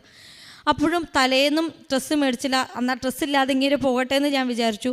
രാത്രിയിൽ എനിക്ക് ഉറങ്ങാൻ പറ്റുന്നില്ല. രാത്രി തന്നെ ഞാൻ എൻ്റെ ഫ്രണ്ടിനെ വിളിച്ചിട്ട് പൈസ മേടിച്ചിട്ട് ഞാൻ ഇദ്ദേഹം പോകുന്നതിന് അന്ന് രാവിലെ ഇദ്ദേഹത്തെ വിട്ടിട്ട് ഞാൻ പറഞ്ഞു, നിങ്ങൾ ആരെ കൊന്നിട്ടാണെങ്കിലും വേണ്ടിയല്ല, നിങ്ങൾ ഡ്രസ്സില്ലാതെ നിങ്ങൾ ഇവിടുന്ന് ഫ്ലൈറ്റ് കയറി പോയില്ല എന്ന് പറഞ്ഞു. അങ്ങനെ എൻ്റെ ഹസ്ബൻഡ് പോയി ഡ്രസ്സ് മേടിച്ചുകൊണ്ട് പോയി. അപ്പോൾ ഈ ഇൻ്റർവ്യൂവിൻ്റെ കോള് വരുന്നത് വൈകിട്ടാണ്. അദ്ദേഹത്തിന് സത്യം പറഞ്ഞാൽ നല്ലൊരു ഡ്രസ്സ് ഇൻ്റർവ്യൂവിന് ഇട്ടുകൊണ്ട് പോകുന്നില്ലായിരുന്നു. ഇവിടുന്ന് ഞാൻ അദ്ദേഹത്തെ കൊണ്ട് എടുപ്പിച്ച ഡ്രസ്സും ഇട്ടുകൊണ്ടാണ് അദ്ദേഹം ഇൻ്റർവ്യൂവിന് പോയത്. ഇൻ്റർവ്യൂ കഴിഞ്ഞപ്പോൾ എന്നോട് പറഞ്ഞു, എടി ഈ ഡ്രസ്സിന് പോലും അവിടെ മാർക്കുണ്ട്, ഏറ്റവും വെൽ ഡ്രസ്ഡ് ആയിട്ടാണ് ഞാൻ പോയത്, ഫസ്റ്റ് ലെവൽ പാസ്സായപ്പോൾ തന്നെ പറഞ്ഞു ഈ ഡ്രസ്സ് ഇട്ടത് കൊണ്ട് തന്നെ എനിക്ക് അവിടെ ഫുൾ മാർക്ക് കിട്ടിയിട്ടുണ്ട്. അതുപോലെ സെക്കൻഡ് ലെവൽ വന്നു, പുള്ളി പാസ്സായി. അങ്ങനെ ഇവിടുന്ന് പോയി 1 മാസം തികഞ്ഞപ്പോഴത്തേന് പുള്ളിക്ക് ജോലിയായി. അപ്പോൾ ഗൾഫ് കൺട്രീസിലൊക്കെ വർക്ക് ചെയ്തവർക്കറിയാം, പ്രോപ്പറായിട്ടുള്ള നോട്ടീസ് പീരീഡ് സെർവ് ചെയ്യാതെ ഒരിക്കലും അവർ റിലീവിങ് ലെറ്റർ കൊടുക്കില്ല. അപ്പം അങ്ങനെ ഇരുന്നപ്പോൾ ഞാൻ വീണ്ടും പ്രാർത്ഥിച്ചു. പ്രാർത്ഥനയ്ക്ക് ശേഷമാണ് റെസിഗ്നേഷൻ ലെറ്റർ മെയിൽ ചെയ്ത് കൊടുക്കുന്നത്. മെയിൽ ചെയ്ത് കൊടുത്ത സമയത്ത് ഈ പഴയ ഓണർ ഒരു ചോദ്യം പോലും ചോദിച്ചില്ല, റെസിഗ്നേഷൻ അപ്രൂവ് ചെയ്തു. മാത്യുവിനോട് പറഞ്ഞു, നിങ്ങൾ മൺഡേ മോർണിംഗ് ഓഫീസിലേക്ക് വാ, നിങ്ങളുടെ വിസ ക്യാൻസൽ ചെയ്യാനുള്ള പ്രോസസ്സുകൾ ഞാൻ ക്ലിയർ ആക്കി തരാമെന്ന് പറഞ്ഞു. അപ്പോൾ ഇതിന് മുമ്പാണെങ്കിൽ 3 വർഷം വർക്ക് ചെയ്ത കമ്പനിയിൽ 2 മാസം നോട്ടീസ് പീരീഡ് സെർവ് ചെയ്തിട്ടാണ് അദ്ദേഹത്തിന് റിലീവിംഗ് ലെറ്റർ കൊടുത്തത്. ഈ കമ്പനിയിലാണെങ്കിൽ നിങ്ങൾ ഓർക്കണം, 2 വർഷത്തെ വിസ ഓൾറെഡി പഴയ ഓണർ പൈസ കൊടുത്തെടുത്തിട്ടിരിക്കുകയാണ്. വെറും 6 മാസമാണ് വർക്ക് ചെയ്തത്. 6 മാസത്തിൽ ആകെ പുള്ളി വർക്ക് ചെയ്തത് 4 മാസമാണ്. സത്യം പറഞ്ഞാൽ ആ ഓണർക്ക് ഒരുപാട് ലോസുകളും വന്നിട്ടുണ്ട്. എന്നിട്ട് പോലും അയാൾ ഒന്നും ചോദിക്കാതെ അത് ക്യാൻസൽ ചെയ്ത് കൊടുത്തു. അതെല്ലാം ഞാൻ മാതാവിനോട് മുട്ടിപ്പായിട്ട് പ്രാർത്ഥിച്ചതിൻ്റെ ഫലമായിട്ടാണ് പെട്ടെന്ന് ക്യാൻസൽ ചെയ്ത് കൊടുത്തത്. ഇയാൾ ക്യാൻസൽ ചെയ്ത് കൊടുത്തു. ഒരു അതെല്ലാം എൻ്റെ ലൈഫിലെ എല്ലാ സാക്ഷ്യങ്ങളും നടന്നിട്ടുള്ള ചൊവ്വാഴ്ച ദിവസമാണ്. അങ്ങനെ ചൊവ്വാഴ്ച ദിവസം വിസ പഴയ കമ്പനിയുടെ എല്ലാ പേപ്പർ വർക്കുകളും കംപ്ലീറ്റ് ആയി. പുതിയ കമ്പനിക്കാരുമായിട്ട് കോൺടാക്ട് ചെയ്തു. അപ്പോഴും അടുത്ത ഇഷ്യൂ എന്ന് പറയുന്നത് നയാ പൈസ ഇല്ല, പുതിയ കമ്പനിക്കാർ അക്കോമഡേഷനും തന്നിട്ടില്ല, പഴയ കമ്പനിക്കാർ നാളെ തന്നെ ഇറങ്ങുകയും വേണം. അപ്പോൾ എൻ്റെ ഹസ്ബൻഡ് പറഞ്ഞു, എടി ഞാൻ ഈ ബാഗ് സാധനങ്ങളുമായിട്ട് എങ്ങോട്ട് പോകും, എൻ്റെ നയാ പൈസ പോലും ഇല്ല, പോകാനുള്ള ഒരു അവസ്ഥയില്ല, ബാഗെങ്കിലും വെക്കാനായിട്ട് ഈ ഓണർ എനിക്കൊരു സമയം തരുവാണെങ്കിൽ കൂട്ടുകാരൻ്റെ കൂടെ പോയി നിൽക്കുക, ഈ ബാഗും ലഗേജ് ചുമന്ന് പോകാൻ അല്ലെങ്കിൽ ടാക്സിക്ക് പൈസ കൊടുക്കാൻ എൻ്റെ പൈസയൊന്നുമില്ല എന്ന് പറഞ്ഞു. അപ്പോൾ ഞാൻ പറഞ്ഞു, നിങ്ങൾ നോക്കിക്കോ, നിങ്ങൾ പ്രാർത്ഥിച്ചിട്ട് അയാളെ പഴയ ഓണറെ വിളിക്കാൻ പറഞ്ഞു. അങ്ങനെ ഓണറെ വിളിച്ചപ്പോൾ അയാൾ ആദ്യം ഷൗട്ട് ചെയ്തു, താൻ എന്നോട് ഇൻഫോം ചെയ്യാതെ താൻ വേറൊരു കമ്പനിയിലും പോയി, എന്നിട്ട് തൻ്റെ ലഗേജും ബാഗും ഞാനിവിടെ സൂക്ഷിക്കണമെന്ന് ചോദിച്ചു. അങ്ങനെ അയാൾ ഫോൺ വെച്ചിട്ട് ഒരു 2 മിനിറ്റിന് ശേഷം അയാൾ വീണ്ടും തിരിച്ച് വിളിച്ചിട്ട് പറഞ്ഞു, താൻ എന്താണെന്ന് വെച്ചാൽ ചെയ്തോ, താൻ ഇവിടെ ബാഗ് വെച്ച്, പക്ഷേ ഞായറാഴ്ച വരെ ഇവിടെ നിൽക്കാൻ പറ്റത്തുള്ളൂ, താൻ ഇവിടെ നിന്നോളാൻ പറഞ്ഞു. അപ്പോൾ ഞായറാഴ്ച ആയപ്പോൾ എൻ്റെ ഹസ്ബൻഡിന് വീണ്ടും ടെൻഷൻ. അപ്പോഴും ഞാൻ ആളോട് ദേഷ്യപ്പെട്ടിട്ട് പറഞ്ഞു, നിങ്ങൾക്ക് ഫെയ്ത്ത് ഇല്ലാത്തതുകൊണ്ടാണ് നിങ്ങളിങ്ങനെ പറഞ്ഞത്, മാതാവ് നിങ്ങളുടെ എല്ലാ കാര്യങ്ങളും നോക്കിക്കോളും, പിന്നെ നിങ്ങൾക്ക് അത്രയ്ക്ക് നിർബന്ധമാണെന്നുണ്ടെങ്കിൽ നിങ്ങൾ നിങ്ങളുടെ മെറിറ്റ് നോക്കിക്കോ, എനിക്ക് നിങ്ങളുടെ കാര്യത്തിൽ ഒന്നും ചെയ്യാനായിട്ട് എനിക്ക് ഇനി താല്പര്യവും ഇല്ലെന്ന് പറഞ്ഞു. പക്ഷേ ഇങ്ങനെ പറഞ്ഞാലും എനിക്ക് ഉള്ളിൽ ഞാൻ ചിരിച്ചു, മാതാവ് ഇത് ഇടപെടുമെന്ന് എനിക്കറിയാമായിരുന്നു. അങ്ങനെ ഞായറാഴ്ച ആയപ്പോഴത്തേക്കിന് പുതിയ കമ്പനിക്കാർ വിളിച്ചിട്ട് പറഞ്ഞു, അവരുടെ അക്കോമഡേഷൻ റെഡി ആയിട്ടുണ്ട്, തിങ്കളാഴ്ച തന്നെ പോന്നോളാൻ പറഞ്ഞു. അങ്ങനെ പഴയ കമ്പനിയിൽ നിന്നുകൊണ്ട് തന്നെ അദ്ദേഹം പുതിയ കമ്പനിയിലോട്ട് പോയി. ഇതാണ് എൻ്റെ ഹസ്ബൻഡിൻ്റെ ലൈഫിൽ വന്ന സാക്ഷ്യം. എനിക്കുണ്ടായ രോഗസൗഖ്യം എന്ന് പറയുന്നത്, എനിക്ക് 6 മാസം കൂടുമ്പോൾ എൻ്റെ കാലിലൊരു ഫംഗസ് ഇൻഫെക്ഷൻ വരും. എൻ്റെ തള്ളവിരലിൽ കാല് വ്രണമായിട്ട് പൊട്ടി ഇങ്ങനെ എപ്പോഴും പഴുപ്പും ഇങ്ങനെയൊക്കെ ചാടിക്കൊണ്ടിരിക്കും. മരുന്ന് മേടിക്കും, കുറയും, വീണ്ടും ഒരു 6 മാസം ആകുമ്പോൾ വരും. അപ്പോൾ എന്നോട് ഡോക്ടർ പറഞ്ഞായിരുന്നു, ഇനി 6 മാസം കൂടുമ്പോൾ വരും, അത് കംപ്ലീറ്റ് ആയിട്ട് അങ്ങനെ ക്യൂർ ആവാനായിട്ടുള്ള സാധ്യതകളില്ല. അഥവാ ക്യൂർ ആണെങ്കിൽ തന്നെ നിങ്ങൾ കാല് പൊതിഞ്ഞ് ഒരു ഡസ്റ്റോ ഇല്ലാത്ത രീതിയിൽ വെക്കണം. അതൊന്നും ഒരിക്കലും നമുക്ക് പോസിബിൾ അല്ല. അങ്ങനെ ഇവിടുന്ന് പോയതിന് ശേഷം ഒരു ദിവസം എനിക്ക് അതിൻ്റെ ആരംഭം എന്ന് പറഞ്ഞാൽ കാലയിൽ ഇങ്ങനെ വേദന വരാൻ തുടങ്ങി, കാല് വീക്കം വന്നു തുടങ്ങി. അപ്പോൾ എനിക്ക് മനസ്സിലായി ഇത് വീണ്ടും വരുവാണല്ലോ. ഞാൻ ഹോസ്റ്റലിലാണെന്നുകൊണ്ട് തന്നെ ആരുമില്ലാതെ ഇരുന്നൊരു സമയത്ത് ഞാനിങ്ങനെ മുട്ടുമേൽ നിന്ന് മാതാവിൻ്റെ ഇവിടുന്ന് കൊണ്ടുപോയ പുസ്തകത്തിൻ്റെ ആ ഫോട്ടോ നിവർത്തി പിടിച്ചിട്ട് ഞാനിങ്ങനെ പ്രാർത്ഥിച്ചിട്ട് തൈലം തൂത്ത് പ്രാർത്ഥിച്ചു. അങ്ങനെ എൻ്റെ കാലിലെ ആ മുറിവ്, ആ ഫംഗൽ ഇൻഫെക്ഷൻ പൂർണ്ണമായിട്ട് തന്നെ സൗഖ്യമായി. എനിക്ക് പിന്നീട് വന്നിട്ടില്ല. പിന്നെ അതിനുശേഷം ഏറ്റവും വലിയ സാക്ഷ്യം എന്ന് പറയുന്നത് എൻ്റെ ജീവിതത്തിൽ, ഇതൊക്കെ എൻ്റെ ഹസ്ബൻഡിൻ്റെ ജീവിതത്തിൽ നടന്ന സാക്ഷ്യങ്ങളാണ്. എൻ്റെ ജീവിതത്തിൽ നടന്ന സാക്ഷ്യം എന്ന് പറയുന്നത് 2016 ഞാൻ BTech പാസ്സായത്. ഞാൻ ഇലക്ട്രോണിക്സ് ആൻഡ് കമ്മ്യൂണിക്കേഷനാണ് കംപ്ലീറ്റ് ചെയ്തത്. പക്ഷേ അതിന് ജോലി സാധ്യതകളൊക്കെ വളരെ കുറവായതുകൊണ്ട് ഞാൻ എറണാകുളത്ത് വേറെ ഓഫീസ് റിലേറ്റഡ് ആയിട്ടുള്ള ജോബിലൊക്കെയാണ് ഞാൻ വർക്ക് ചെയ്തത്. പക്ഷേ ഞാനിവിടെ ഉടമ്പടിക്ക് വന്ന സമയത്ത് ഞാൻ ഒരു നിയോഗം എഴുതിയായിരുന്നു, മാതാവേ, ഞാൻ ഏതെങ്കിലും കാലത്ത് PSC പഠിക്കുവാണെങ്കിൽ ആ സമയത്ത് എനിക്കൊരു നല്ല റിസൾട്ട് തരണം, എനിക്കൊരു ജോലി തരണം, എന്നാൽ മാത്രമാണ് എനിക്ക് എൻ്റെ മാതാപിതാക്കളെയൊക്കെ, എൻ്റെ ഹസ്ബൻഡിൻ്റെ മാതാപിതാക്കളെ നന്നായിട്ട് എനിക്ക് നോക്കാൻ പറ്റത്തുള്ളൂ എന്ന് പറഞ്ഞിട്ട് ഞാനൊരു സാക്ഷ്യം എഴുതിയിട്ടായിരുന്നു. പക്ഷേ ഞാൻ അത് ഉദ്ദേശിച്ചത്, ഞാൻ PSC പഠിക്കാൻ എനിക്ക് സമയമൊന്നുമില്ല, പക്ഷേ പഠിക്കുന്ന കാലത്തൊരു ഗവൺമെൻറ് ജോലി എന്നാണ് ഞാൻ ഉദ്ദേശിച്ചത്. പക്ഷേ ഈ കഴിഞ്ഞ 13-ാം തീയതി എനിക്ക് പൈനാവ് മോഡൽ പോളിടെക്നിക് കോളേജിൽ നിന്ന് എംപ്ലോയ്മെൻറ്റ് എക്സ്ചേഞ്ച് വഴി ടെമ്പററി ആയിട്ട് ഇലക്ട്രോണിക്സ് ലെക്ചർ വേക്കൻസിയിലേക്ക് എനിക്കൊരു ഇൻ്റർവ്യൂ കോൾ വന്നു. അപ്പം വിചാരിച്ചത് മാതാവ് എനിക്ക് തരുന്ന ജോലിയാണ്, ഞാൻ അപ്പം തന്നെ തീരുമാനിച്ചു. അതിനുശേഷം കഴിഞ്ഞതിൻ്റെ മുമ്പിലത്തെ ആഴ്ച ഞാനിവിടെ വന്ന് ധ്യാനം കൂടിയിട്ടാണ് അതിന് പോയത്. ധ്യാനം കൂടുന്ന സമയത്ത് ഞാനിവിടെ സർട്ടിഫിക്കറ്റുകളൊക്കെ വെച്ച് ഇവിടെ പ്രാർത്ഥിച്ചു. ആ സമയത്ത് ഞാൻ പ്രാർത്ഥിച്ചുകൊണ്ടിരുന്നു, എനിക്ക് ദൈവമേ അച്ഛനിലൂടെ എനിക്കൊരു സാക്ഷ്യം ഇതിന് കേൾക്കണമെന്ന് പറഞ്ഞെങ്കിൽ പ്രാർത്ഥിച്ച സമയത്താണ് സൗമ്യ കായംകുളത്തിൻ്റെ ഒരു സാക്ഷ്യം അച്ഛൻ കോട്ട് ചെയ്ത് ഇവിടെ സംസാരിച്ചു. ഓയിൽ ആൻഡ് ഗ്യാസിൽ എക്സ്പീരിയൻസ് ഇല്ലാത്ത അവരുടെ ഭർത്താവിന് ജോലി കിട്ടിയ കാര്യം പറഞ്ഞു. അപ്പം ഞാൻ ആ പുറകിലത്തെ ജനലിൽ അവിടെ നിന്ന് ധ്യാനം കൊടുത്തു. അപ്പം ഞാൻ തീരുമാനിച്ചു, ഈ ജോലി എനിക്ക് തന്നെയുള്ളതാണ്. ഞാൻ അവിടെ വെച്ച് ഞാൻ ഉറപ്പിച്ചു, എനിക്ക് ഈ ജോലി ഉള്ളതാണ്. ആ ധൈര്യത്തിൽ ഞാൻ ഇൻ്റർവ്യൂവിന് പോയി. 18-ാം തീയതിയാണ് ഇൻ്റർവ്യൂവിൻ്റെ ലെറ്റർ എൻ്റെ വീട്ടിൽ വന്നിട്ടില്ലായിരുന്നു. അവിടെയും ദൈവം എന്നെ രക്ഷിച്ചു. ഈ മാസം 18-ാം തീയതി ഇടുക്കി ജില്ലയിൽ ഹർത്താലായതുകൊണ്ട് എൻ്റെ ഇൻ്റർവ്യൂ എന്ന് പറയുന്നത് 21-ാം തീയതിയിലേക്ക് മാറ്റിവെച്ചു. അങ്ങനെ ദൈവം അവിടെയും പ്രവർത്തിച്ചു. അങ്ങനെ ഞാൻ 18-ാം തീയതി അവിടെ ഹർത്താലായിരുന്നു. അങ്ങനെ എനിക്ക് 3-4 ദിവസം കൂടെ മുന്നോട്ട് കൂട്ടി. അപ്പോൾ എനിക്ക് മനസ്സിലായി, എനിക്ക് ആ ലെറ്റർ എൻ്റെ വീട്ടിൽ വരാൻ വേണ്ടിയിട്ടാണ് ഈ ഹർത്താലൊക്കെ വന്നതെന്ന് എനിക്ക് മനസ്സിലായി. അങ്ങനെ ഞാൻ വീട്ടിൽ ചെന്ന് 19-ാം തീയതി ശനിയാഴ്ചയായിരുന്നു. ശനിയാഴ്ച ഉച്ച വരെയേ ഉള്ളൂ പോസ്റ്റ് ഓഫീസ്. ഞാൻ ഉച്ച കഴിഞ്ഞിട്ട് പോകാമെന്ന് വിചാരിച്ചിരുന്നപ്പോൾ എൻ്റെ പപ്പ പറഞ്ഞു, എടി നീ ഒന്നും കൂടെ ചെല്ല്, ലെറ്റർ വന്നിട്ടുണ്ടോ നോക്കാൻ പറഞ്ഞു. ഞാൻ അവിടെ ചെന്ന് കഴിഞ്ഞപ്പോഴത്തേക്കിന് അപ്പം ഞാനൊരു കല്യാണ ഫംഗ്ഷനും കൂടെ അറ്റൻഡ് ചെയ്യാൻ പോകുമായിരുന്നു. അപ്പം ഞാൻ വിചാരിച്ചു ഫംഗ്ഷൻ കഴിഞ്ഞിട്ട് പതുക്കെ പോയാൽ മതിയല്ലോ. പക്ഷേ പപ്പ പറഞ്ഞു, എടി ഇന്ന് ശനിയാഴ്ച ഉള്ളൂ, നീ വേഗം പോകണമെന്ന് പറഞ്ഞു. ഞാൻ അവിടെ ചെന്നപ്പോൾ ഞാൻ അവിടെ ഒരു ചെറിയ പയ്യനിരിപ്പണം. ഞാൻ പയ്യനോട് പറഞ്ഞു, എൻ്റെ ലെറ്റർ വന്നിട്ടുണ്ടോ, എനിക്കൊരു ഇൻ്റർവ്യൂ അറ്റൻഡ് ചെയ്യാൻ. അയ്യോ, അപ്പോൾ ആ പയ്യൻ പറഞ്ഞു, ചേച്ചി വന്നിട്ടില്ല. ഞാൻ പറഞ്ഞു, എന്ത് കാണിച്ചാലും എനിക്കിന്ന് തരണം കേട്ടോ, രാവിലെ ഇൻ്റർവ്യൂ തിങ്കളാഴ്ച, നിങ്ങൾ തുറക്കുന്നതിന് മുമ്പ് ഞാൻ ഇവിടുന്ന് പോകും, എനിക്ക് ഇൻ്റർവ്യൂ ഇല്ലാണ്ട് ലെറ്റർ ഇല്ലാതെ പറ്റില്ല എന്ന് പറഞ്ഞു. അങ്ങനെ ഞാൻ കല്യാണ ഫംഗ്ഷന് പോയിരിക്കുന്ന സമയത്ത് എൻ്റെ പപ്പ വിളിച്ചിട്ട് പറഞ്ഞു, ഇവർ പോസ്റ്റ് ഓഫീസ് ശനിയാഴ്ച നേരത്തെ ക്ലോസ് ചെയ്യാൻ നിന്ന സമയത്താണ് അന്ന് കൊറിയർ വന്നത്. സാധാരണ ആ സമയത്തൊക്കെ കൊറിയർ വരുമ്പോൾ അവർ അതെടുത്ത് വെക്കുകയേ ചെയ്യത്തുള്ളൂ, അല്ലാതെ അത് ക്ലയൻറ്റിന് ഡിസ്ട്രിബ്യൂട്ട് ചെയ്യാനൊന്നും അവർ നോക്കാറില്ല. പക്ഷെ ഞാൻ ഇങ്ങനെ ചെന്ന് പറഞ്ഞതുകൊണ്ട് എൻ്റെ പേര് ഓർമ്മയിൽ വന്നു, എൻ്റെ വീട്ടുപേരും ഒക്കെ ഓർമ്മയിൽ വന്നതുകൊണ്ട് അവരെൻ്റെ പപ്പയുടെ അനിയനെ വിളിച്ച് പറഞ്ഞു. അങ്ങനെ എൻ്റെ പപ്പയുടെ അനിയൻ പോയത് കളക്ട് ചെയ്യുക ചെയ്തത്. അതിനുശേഷം ഞാൻ ഇൻ്റർവ്യൂവിന് അറ്റൻഡ് ചെയ്തു. 7ഓളം കാൻഡിഡേറ്റ്സ് ഉണ്ടായിരുന്നു. അതിൽ ടീച്ചിങ് എക്സ്പീരിയൻസ് ഉള്ള 3-4 പേരുണ്ടായിരുന്നു. ഇതിൽ യാതൊരു എക്സ്പീരിയൻസ് ഇല്ലാത്തതും മെറിറ്റിൽ അവരെക്കാളൊക്കെ മാർക്ക് കുറവായിട്ടുള്ള വ്യക്തിയും ഈ ബിടെക്കിൽ 4-5 സപ്ലി ഉണ്ടായി. അത് പാസ് ഔട്ട് ആകുന്നതിന് മുമ്പ് ക്ലിയർ ചെയ്തു. പക്ഷേ ഒരു സപ്ലി പോലും ഇല്ലാതെ ക്ലിയർ ചെയ്ത് നല്ല മാർക്കുള്ള കാൻഡിഡേറ്റ്സ് ഒക്കെ ആയിരുന്നു അവർ. അപ്പോൾ ഇൻ്റർവ്യൂവിന് പോകുന്ന അന്ന് രാവിലെ ഒരു 4:30 തൊട്ട് എനിക്ക് വൊമിറ്റിങ്, അതുകൊണ്ട് വയറിന് പ്രശ്നം, ഭയങ്കര പ്രശ്നങ്ങളൊക്കെ ആയിരുന്നു. എപ്പോഴും വൊമിറ്റ് ചെയ്തുകൊണ്ടിരിക്കുന്നത്. അപ്പോഴും ഞാൻ വിചാരിച്ചു ഈ ജോലി എനിക്ക് തന്നെയുള്ളതാണ്, എനിക്കുള്ള സാക്ഷ്യമാണിതെന്ന് എനിക്ക് മനസ്സിലായി. അങ്ങനെ ഒരു തരത്തിലാണ് എൻ്റെ ബ്രദർ എന്നെ ഇൻ്റർവ്യൂവിന് അറ്റൻഡ് ചെയ്യിക്കാൻ കൊണ്ടുപോയത്. അവിടെ ഇരുന്നപ്പോഴും ഞാൻ പോയ വഴിക്കുമെല്ലാം ഞാൻ അച്ഛൻ്റെ ധ്യാനം, സാക്ഷ്യങ്ങൾ, പ്രാർത്ഥനകൾ മാത്രമാണ് കേട്ടോ. ഇടയ്ക്ക് മാത്രം ഇച്ചിരി ടോപ്പിക്കൊക്കെ നോക്കുമായിരുന്നു. അവിടെ ചെന്ന് 7 കാൻഡിഡേറ്റ്സ് ഉണ്ടായിരുന്നു. കോളേജിലോട്ട് കയറുന്നതിന് മുമ്പ് ഞാൻ ഉപ്പ് ആരും ചവിട്ടാത്തൊരു സ്ഥലത്തിട്ടിട്ട് ഞാൻ പറഞ്ഞു, ഹിതമുണ്ടെങ്കിൽ എനിക്ക് ഈ ജോലി തരണമെന്ന് പറഞ്ഞ് ഞാൻ പോയി. എൻ്റെ സർട്ടിഫിക്കറ്റിലെല്ലാം കുരിശുരൂപം വരച്ചു. ഞാൻ ഇൻ്റർവ്യൂവിന് അറ്റൻഡ് ചെയ്തു. അതിന് മുമ്പ് എക്സാം ഉണ്ടായിരുന്നു. 25 ക്വസ്റ്റ്യൻ ഉണ്ടായിരുന്നു. 25-ൽ ഒരു ക്വസ്റ്റ്യൻ പോലും എനിക്കറിയത്തില്ലായിരുന്നു.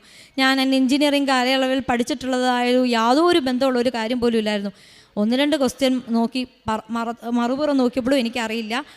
ഞാൻ എന്നാ ചെയ്തു, ക്വസ്റ്റ്യൻ വായിക്കാതെ കാശുരൂപം വെച്ച് മനസ്സ് തോന്നിയ ആൻസറുകളൊക്കെ ആരോ പറയുന്ന പോലെ ഒരു ഉത്തരങ്ങളൊക്കെ നോക്കി ഞാൻ ഫില്ല് ചെയ്ത് കൊടുത്തു. അതിനുശേഷം ഡെമോ ക്ലാസ് ആയിരുന്നു. ഡെമോ ക്ലാസ്സിലും എല്ലാവരും അവിടെ നിന്ന് വലിയ സർക്യൂട്ടൊക്കെ വരച്ച് പഠിച്ച് പ്രിപ്പയർ ചെയ്യുന്നുണ്ട്. ഞാൻ ഏറ്റവും സിമ്പിളായിട്ട് ഒരു ചെറിയ ടോപ്പിക്, മോഡുലേഷൻ, ഇലക്ട്രോണിക്സ് ഒക്കെ പഠിച്ചവർക്കറിയാം. മോഡുലേഷൻ എന്ന് പറയുന്ന ഒരു പൊടി കൊച്ചിന് പോലും നമ്മൾ ഹൈസ്കൂൾ ലെവലിൽ പഠിക്കുന്ന മോഡുലേഷൻ എന്ന് പറയുന്ന ഒരു ഏറ്റവും സിമ്പിളായിട്ടുള്ള ഒരു ടോപ്പിക്ക് മാത്രം ഞാൻ പഠിപ്പിച്ചു. അത് പഠിപ്പിച്ചപ്പോഴും ഞാൻ കാശുരൂപം കൈപ്പിടിച്ചാണ് ഞാൻ പഠിപ്പിച്ചത്. നല്ല ശബ്ദത്തിൽ തന്നെ ഞാൻ പറഞ്ഞു പഠിപ്പിച്ചു. അതിനുശേഷം വീണ്ടും ഒരു ഇൻ്റർവ്യൂ ഉണ്ടായിരുന്നു. ഈ ഇൻ്റർവ്യൂവിന് ഇരിക്കുന്ന സമയത്ത് ഇവിടെ എല്ലാവരും സാക്ഷ്യം പറയുന്നത് ഞാൻ കേട്ടിട്ടുണ്ട്. നമ്മളെ മുൻപരിചയമുള്ള ആൾക്കാരെ പോലെയാണ് അവർ നമ്മുടെ അടുത്ത് സംസാരിക്കുമ്പോൾ ഞാൻ ഓർത്ത്, എൻ്റെ ദൈവം എന്നെ നല്ല പരിചയമുള്ള പോലെയാണല്ലോ ഇവർ അതൊക്കെ മാതാവിൻ്റെ അടയാളങ്ങളാണ്. അങ്ങനെ ഞാൻ ഇൻ്റർവ്യൂ ഒക്കെ കഴിഞ്ഞു തിരിച്ചു പോന്നു. ചൊവ്വാഴ്ച ഞാനിവിടെ ധ്യാനം ഒരു ഉച്ച കഴിഞ്ഞാണ് കൂടാനിരുന്നത്. മൊബൈൽ കൂടുന്ന സമയത്ത് തുടങ്ങിയ സമയത്ത് എൻ്റെ മനസ്സിലൊരു ഉൾവിളി വന്നു. എൻ്റെ കുഞ്ഞുങ്ങളെ സമർപ്പിച്ച് പ്രാർത്ഥിക്കുന്നു എന്ന് പറഞ്ഞിട്ട് ഞാൻ കരഞ്ഞ് പ്രാർത്ഥിച്ച്, എൻ്റെ ദൈവമേ എനിക്ക് ദാനമായി തന്നിരിക്കുന്ന മക്കളെ ഓർത്ത് ഞാൻ പ്രാർത്ഥിക്കുന്നു എന്ന് വിചാരിച്ചു. എനിക്ക് കുഞ്ഞുങ്ങളൊന്നും ഇല്ല 4 വർഷമായിട്ട്. എന്നിട്ടും എനിക്കിങ്ങനെ ഒരു തോന്നൽ വന്നപ്പോൾ ഞാൻ വിചാരിച്ചു കോളേജിലെ കുട്ടികളെ സമർപ്പിച്ച് പ്രാർത്ഥിക്കാൻ വേണ്ടിയിട്ടാണ് ഇതെന്ന് വിചാരിച്ചു. ഞാൻ പ്രാർത്ഥിച്ചു. അങ്ങനെ ഒരു 1 മണിക്കൂറോളം ധ്യാനം കൂടിയപ്പോൾ പ്രിൻസിപ്പൾ വിളിച്ചിട്ട് പറഞ്ഞു, നിങ്ങൾ സെലക്റ്റായി എന്ന് പറഞ്ഞു. ഞാൻ പെട്ടെന്ന് അങ്ങ് കരഞ്ഞു. ഞാൻ മെയ് മാസം 3-ാം തീയതി ഇവിടെ വന്ന് ഉടമ്പടി എടുത്തത് ഒരു കുഞ്ഞിന് വേണ്ടിയിട്ടാണ്. പക്ഷേ പരിശുദ്ധ അമ്മ ഞാൻ അറിയത്തില്ലാത്ത എൻ്റെ സബ്ജക്റ്റ് പഠിപ്പിക്കാൻ വേണ്ടിയിട്ട് അറിയത്തില്ലാത്ത ദേശത്ത് കിടക്കുന്ന കുറേ കുഞ്ഞുങ്ങളെ പരിശുദ്ധ അമ്മ എൻ്റെ കൈകളിൽ കൊണ്ട് തന്നു. അങ്ങനെ ഒന്നുമില്ലായ്മ കിടന്ന് എനിക്ക് ടെമ്പററി ആയിട്ട് പോളിടെക്നിക് കോളേജിൽ ലെക്ചറൽ വേക്കൻസിയിലേക്ക് എന്നെ സെലക്ട് ചെയ്തു. ഒരിക്കൽ പോലും ഞാൻ വിചാരിച്ചില്ല ഇത്ര പെട്ടെന്ന് കിട്ടുമെന്ന്. ഒരു ടെമ്പററി വേക്കൻസി ആണെങ്കിൽ പോലും ഒരു ജോലി കിട്ടുക എന്ന് പറഞ്ഞാൽ ഒരു വലിയ ഭാഗ്യമാണ്. ഒരു ദിവസം ആ ഒരു സാലറി മേടിക്കാൻ പറഞ്ഞാൽ വലിയൊരു ഭാഗ്യമായിട്ട് ഞാൻ കണക്കാവുന്ന എൻ്റെ മാതാവ് എനിക്ക് തന്നു. അതുപോലെ എൻ്റെ 11 വർഷത്തെ എൻ്റെ ഹോസ്റ്റൽ ജീവിതമാണ് അവസാനിക്കുന്നത്. 2012 സെപ്റ്റംബർ 5-ാം തീയതിയാണ് ഞാൻ എഞ്ചിനീയറിങ്ങിന് പോകുന്ന ദിവസം. ഞാനിങ്ങനെ ഹോസ്റ്റലിലിരുന്ന് ഞാൻ കരഞ്ഞ് പ്രാർത്ഥിച്ചു, മാതാവേ ഈ സെപ്റ്റംബർ 5-ാം തീയതി ആകുമ്പോൾ 11 വർഷം പൂർത്തിയാവുകയാണ്. എൻ്റെ കൂടെ വന്നവരും എൻ്റെ കൂടെ ഉണ്ടായിരുന്നവരും ഒക്കെ വീടുകളിലേക്ക് പോയി. എന്നിട്ട് ഞാനിവിടെ ഒറ്റയ്ക്ക് എന്നെക്കാളും പ്രായം കുറഞ്ഞ കുഞ്ഞുങ്ങളുടെ ഒപ്പം ഞാൻ ഈ ഹോസ്റ്റലിൽ ജീവിക്കുവാണല്ലോ മാതാവേ, എന്നെ ഇവിടുന്ന് ഒന്ന് മാറ്റിത്തരണേന്ന് ഞാൻ കണ്ണുനീരോടുകൂടി ഞാൻ പ്രാർത്ഥിച്ചു. ഞാൻ ഒരുപാട് ഇരുന്ന് പ്രാർത്ഥിച്ചു. എൻ്റെ ജോയിനിങ് ഡേറ്റ് വന്നിരിക്കുന്നത് സെപ്റ്റംബർ 4-ാം തീയതിയാണ്. 11 വർഷം തികയാനായിട്ട് ഒരു ദിവസമുള്ള സമയത്ത് തന്നെ എൻ്റെ പരിശുദ്ധ അമ്മ എൻ്റെ വീട്ടിലേക്ക് മാറ്റപ്പെടുവാണ്. എൻ്റെ കോളേജ് എന്ന് പറയുന്നത് എൻ്റെ ഭർത്താവിൻ്റെ വീട്ടിൽ നിന്നും എൻ്റെ വീട്ടിൽ നിന്നും തുല്യ ദൂരത്തിൽ. എനിക്ക് 2 മാതാപിതാക്കളെയും അവരുടെ കാര്യങ്ങളൊക്കെ എനിക്ക് സന്തോഷമായിട്ട് ചെയ്യാനും, എൻ്റെ ഇടവക പള്ളിയിൽ പോകാനും, എനിക്ക് സൺഡേ സ്കൂൾ പഠിപ്പിക്കാനും, ഞാൻ നാളിതുവരെ ആ ജോലി ചെയ്യുന്ന അത്രയും കാലം എനിക്ക് 2 വീട്ടുകളിലേക്ക് പോകാനായിട്ടുള്ള ഭാഗ്യം പരിശുദ്ധ അമ്മ എനിക്ക് തന്നു. അതുകൊണ്ടാണ് ഞാനിവിടെ വന്ന് സാക്ഷ്യം പറയുന്നത്. അതുപോലെ ഒരുപാട് പേര് ഞാൻ ഒരു ദിവസമെങ്കിലും ഞാൻ കർത്താവിനെക്കുറിച്ച് ഞാൻ പറയും, കർത്താവ് എനിക്ക് ചെയ്ത അനുഗ്രഹങ്ങളെക്കുറിച്ച് പറയും. അതുപോലെ കാരുണ്യപ്രവർത്തനം, ഞാൻ ഹോസ്റ്റലാണ് താമസിക്കുന്നത്, എന്നിട്ടും ഞാൻ നന്നായിട്ട് ഫുഡ് കുക്ക് ചെയ്യും. അപ്പം ഞാൻ വിചാരിച്ചു, ഞാൻ നന്നായിട്ട് ഫുഡ് കുക്ക് ചെയ്യുന്നുണ്ടെങ്കിൽ ആ ഫുഡ് വെച്ചിട്ട് ഞാൻ മറ്റുള്ളവർക്ക് നന്നായിട്ട് ഭക്ഷണം കൊടുക്കണമെന്നൊരു ചിന്ത വന്നു. എൻ്റെ വീട്ടിലൊരു അതിഥി വരുമ്പോൾ ഞാൻ എത്ര നന്നായിട്ട് ഫുഡ് ഉണ്ടാക്കുന്നു അത്രയും നന്നായിട്ട് ഞാൻ ഫുഡ് ഉണ്ടാക്കി ഞാൻ പൊതിച്ചോറുകൾ കൊണ്ട് കൊടുക്കുമായിരുന്നു. പിന്നെ ഡിസേബിൾ ആയിട്ടുള്ള കുട്ടികളുടെ അനാഥ മന്ദിരങ്ങൾ ഞാൻ സന്ദർശിക്കുമായിരുന്നു, അവിടെ പോയി ശുശ്രൂഷ ചെയ്തിട്ടുണ്ട്. പിന്നെ മൊബൈലിലൂടെ ഒക്കെ വരുന്ന സഹായങ്ങൾക്ക് ഞാൻ ചെയ്യുമായിരുന്നു. അതിൽ കുറേ പേരുടെ ഒക്കെ നമ്പറുകളൊക്കെ സേവ് ചെയ്തിട്ട് അവർക്ക് വചനങ്ങളൊക്കെ അയച്ചു കൊടുക്കും, അവരോട് ഞാൻ സംസാരിക്കും. ക്യാൻസർ പേഷ്യൻസ് ആയിട്ടുള്ള കുട്ടികളെ ആശ്വസിപ്പിക്കും. പിന്നെ വചനങ്ങളൊക്കെ എല്ലാവർക്കും അയച്ചു കൊടുക്കും. പിന്നെ എന്നാൽ കഴിയുന്ന മരുന്ന് മേടിക്കാനും അതുപോലെ ചികിത്സാ സഹായങ്ങളും പിന്നെ എന്നാൽ കഴിയുന്ന എല്ലാ സഹായങ്ങളും ഒരു മടിയും കൂടാതെ ദൈവനാമത്തിൽ എനിക്ക് ചെയ്യാൻ പറ്റുന്നുണ്ട്. ഇത്രയുമാണ് എൻ്റെ ജീവിതത്തിൽ നടന്ന്. ഇതിലും ഒരുപാട് ഇവിടെ പറയാൻ പറ്റുന്നതും പറയാൻ പറ്റത്തില്ലാത്തതുമായ ഒരുപാട് സാക്ഷ്യങ്ങൾ എൻ്റെ ജീവിതത്തിൽ നടന്നിട്ടുണ്ട്. ഈ കാര്യങ്ങളെയൊക്കെ പ്രതി പരിശുദ്ധ അമ്മയ്ക്കും കർത്താവായ യേശുക്രിസ്തുവിൻ്റെ നാമത്തിൽ ഞാൻ നന്ദി അറിയിക്കുന്നു. ദൈവം അവരുടെ കണ്ണുകളിൽ നിന്ന് കണ്ണുനീർ തുടച്ചു നീക്കും. വെളിപാടിൻ്റെ പുസ്തകം 7-ാം അധ്യായം 17-ാം തിരുവചനമാണ്. താൻ സീറോയായിരുന്ന ഒരവസ്ഥയിൽ ഒരു അവസാനത്തെ പിടിവള്ളി ഒന്ന് നോക്കാം, ആ ഒരു അവസ്ഥയിലാണ് ഈ മകള് കൃപാസനത്തിലേക്ക് വരുന്നതെന്നാണ് നാം കേട്ടത്. ഇനി വേറെ എങ്ങും രക്ഷയില്ല, ഇനി പോകാൻ ഇടമില്ല. അങ്ങനെ തൻ്റെ വ്യക്തി ജീവിതം, കുടുംബജീവിതം, ഇതൊക്കെ തൻ്റെ പ്രൊഫഷണൽ ലൈഫ്, ഇതെല്ലാം ഈ മകൾക്ക് ഒത്തിരിയേറെ വിഷമങ്ങൾ നൽകിക്കൊണ്ടിരുന്നു. എല്ലാവരും കുറ്റപ്പെടുത്തുകയും ഒറ്റപ്പെടുത്തുകയും ചെയ്യുന്ന അവസരത്തിൽ നമുക്ക് വരുവാനുള്ള ഒരു സ്ഥലമാണ് നമ്മുടെ അമ്മയുടെ ഈ സ്ഥലം, കൃപാസനം. നമ്മെ നോക്കി ഇവിടെ പരിശുദ്ധ അമ്മ കാത്തിരിക്കുകയാണ് എന്നുള്ളതാണ് അനുഭവ സാക്ഷ്യങ്ങളിലൂടെ നമുക്ക് മനസ്സിലാവുക. ഈശോയുടെ അടുത്തേക്ക് എത്രയും പെട്ടെന്ന് നമ്മുടെ കാര്യങ്ങളൊക്കെ പറഞ്ഞ് നമ്മുടെ ജീവിതത്തിൽ നമ്മുടെ കണ്ണുകളിൽ നിന്ന് കണ്ണുനീർ തുടച്ചു നീക്കുവാൻ ആ സ്വർഗീയ അമ്മ കാത്തിരിക്കുകയാണ്. അതിൻ്റെ സാക്ഷ്യമാണ് നാം കേട്ടുകൊണ്ടിരിക്കുക. അങ്ങനെ തൻ്റെ ഹസ്ബൻഡിൻ്റെ ജീവിതത്തിൽ ജോലി, ആ ജോലി കിട്ടാത്ത അവസ്ഥ, ഉള്ള ജോലി നഷ്ടപ്പെടുന്ന അവസ്ഥ, നഷ്ടപ്പെട്ട അവസ്ഥയിൽ വീട്ടിലെ സാമ്പത്തിക ബുദ്ധിമുട്ട്, വീണ്ടും കടബാധ്യതകൾ, 2 ലക്ഷത്തിലേറെ കടബാധ്യതകൾ, ഇങ്ങനെയൊക്കെ ഉള്ളപ്പോൾ വീണ്ടും കമ്പനി തിരിച്ച് വിളിക്കാത്ത അവസ്ഥ, അതുപോലെ ഈ മകളുടെ ജീവിതത്തിലും ഉണ്ടാകുന്ന ബുദ്ധിമുട്ടുകൾ എന്തൊക്കെ, ഇതൊക്കെ നാം കേട്ടു കഴിഞ്ഞതാണ്. അങ്ങനെയുള്ളപ്പോഴാണ് ഇവിടേക്ക് കടന്നു വരുന്നതും ഉടമ്പടി എടുക്കുന്നതും. അങ്ങനെ ഉടമ്പടി എടുത്ത് പോയതിന് ശേഷം പിന്നീട് എത്ര പെട്ടെന്നാണ് ഹസ്ബൻഡിന് ഒരു കോള് വരുന്നു, അവരെ കമ്പനി തിരിച്ചു വിളിക്കുന്നു, ആ ജോലി നഷ്ടപ്പെടുന്നു, ഉണ്ടായിരുന്ന ജോലി. എന്നാൽ വീണ്ടും പുതിയൊരു കമ്പനിയിലേക്ക്, അവിടെയൊക്കെ തടസ്സങ്ങളാണ് വരുന്നത്. എന്നാൽ ആ തടസ്സങ്ങളൊക്കെ തൻ്റെ നന്മയ്ക്കായിരുന്നു എന്നാണ് ഈ മകൾ ആദ്യമേ തന്നെ പറയുക. ജീവിതത്തിലുണ്ടായ എല്ലാ തടസ്സങ്ങൾക്കും ഞാൻ നന്ദി പറയുന്നു എന്ന് പറഞ്ഞുകൊണ്ടാണ് ഈ മകൾ തൻ്റെ സാക്ഷ്യം ഇവിടെ ആരംഭിക്കുന്നത് തന്നെ. അങ്ങനെ താനാക്കി മാറ്റിയ തൻ്റെ ഹസ്ബൻഡിന്, ഒരു നിരീശ്വരവാദിയായിരുന്ന തൻ്റെ ഹസ്ബൻഡിൻ്റെ ബൈബിൾ വായിക്കുന്ന സാക്ഷ്യമാണ് ഈ മകൾ ആദ്യമേ ഇവിടെ പങ്കുവെച്ചത്. ഒരിക്കലും തൻ്റെ ജീവിതത്തിൽ 4 വർഷം കഴിഞ്ഞു വിവാഹം കഴിഞ്ഞിട്ട് ഒരിക്കലും കണ്ടിട്ടില്ല കുടുംബ പ്രാർത്ഥന ഇല്ലാത്ത വീട്. ആ വീട്ടിൽ ഒരുമിച്ചിരുന്ന് കൈകോർത്തിരുന്ന് ഇവരെ ഉടമ്പടി പ്രാർത്ഥന പ്രാർത്ഥിച്ചു എന്നാണ് പറയുക. പിന്നീട് അങ്ങോട്ട് അമ്മ ഇവരെ തൊടുന്നതാണ് നാം കാണുന്നത്. അമ്മ തൊട്ടാൽ പിന്നീട് ഈശോയുടെ അടുത്ത് നമുക്ക് സ്ഥാനമുണ്ട് എന്നുള്ളതാണ് നാം മനസ്സിലാക്കേണ്ടത്. അങ്ങനെ ഹസ്ബൻഡിന് എല്ലാവിധ തടസ്സങ്ങളും മാറി, അക്കോമഡേഷൻ്റെ ഒക്കെ കാര്യം പറയുന്നുണ്ട്. അതുമാത്രമല്ല, ഇവിടുന്ന് പോകുമ്പോഴൊരു ഡ്രസ്സ് പോലും, നിൻ്റെ ഹസ്ബൻഡിന് ഒരു ജോലിക്ക് ഒരു ഡ്രസ്സ് വേണം, അതായത് ഈ മകളെ അലട്ടിക്കൊണ്ടിരിക്കുന്നു എന്നാണ് പറയുക. ആ ഡ്രസ്സ് പോലും മേടിപ്പിച്ചിട്ടാണ് അമ്മ വിടുന്നത്. ഇതൊക്കെ അമ്മയല്ലാതെ ആരാണ് നമ്മെ ഓർമ്മിപ്പിക്കാനുള്ളത്? ആ ഡ്രസ്സിൽ തന്നെ ഹസ്ബൻഡിന് അവിടെ പ്ലസ് പോയിൻ്റാണ് കിട്ടുന്നത്, മാർക്ക് കിട്ടുന്നു എന്നുള്ളതാണ് നമ്മോട് സാക്ഷ്യത്തിലൂടെ പങ്കുവെച്ചത്. അങ്ങനെ ഓൾഡ് വിസ ക്യാൻസൽ ചെയ്യുന്നു 2 ദിവസം കൊണ്ട്. അതൊന്നും ഒരിക്കലും ഗൾഫ് കൺട്രിയിൽ നടക്കില്ല എന്ന് നമുക്കറിയാം. ഈ മകളും അത് തന്നെയാണ് പറഞ്ഞത്. പിന്നീട് 2016 ബിടെക് പാസ്സായി 7 വർഷമായിട്ട് ആ ഫീൽഡിൽ ജോലിയേ ചെയ്തിട്ടില്ല, ഒരു എക്സ്പീരിയൻസും ഇല്ല. അങ്ങനെയുള്ള മകൾക്ക് എങ്ങനെ ഒരു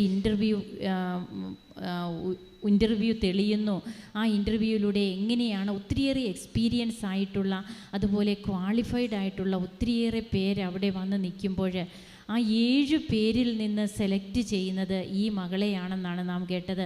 അതുപോലെ ഹസ്ബൻഡിൻ്റെ ഡ്രൈവിംഗ് ലൈസൻസ് 7 വർഷത്തോളം തടസ്സമായിരുന്നു അതിന്, അതും എല്ലാം കിട്ടുകയാണ്.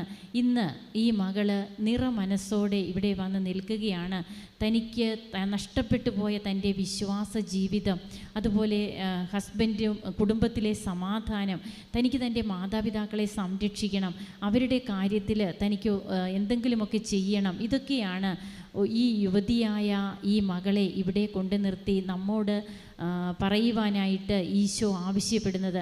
അപ്പോൾ എന്തുമാത്രമാണ് യുവാക്കൾ, യൂത്തായിട്ടുള്ള ദമ്പതികൾ അവരുടെ ജീവിതത്തിൽ ഉടമ്പടിയിലൂടെ ഈശോയിലേക്ക് അടുക്കുന്നതെന്നുള്ളതാണ് നമുക്ക് മനസ്സിലാവുക.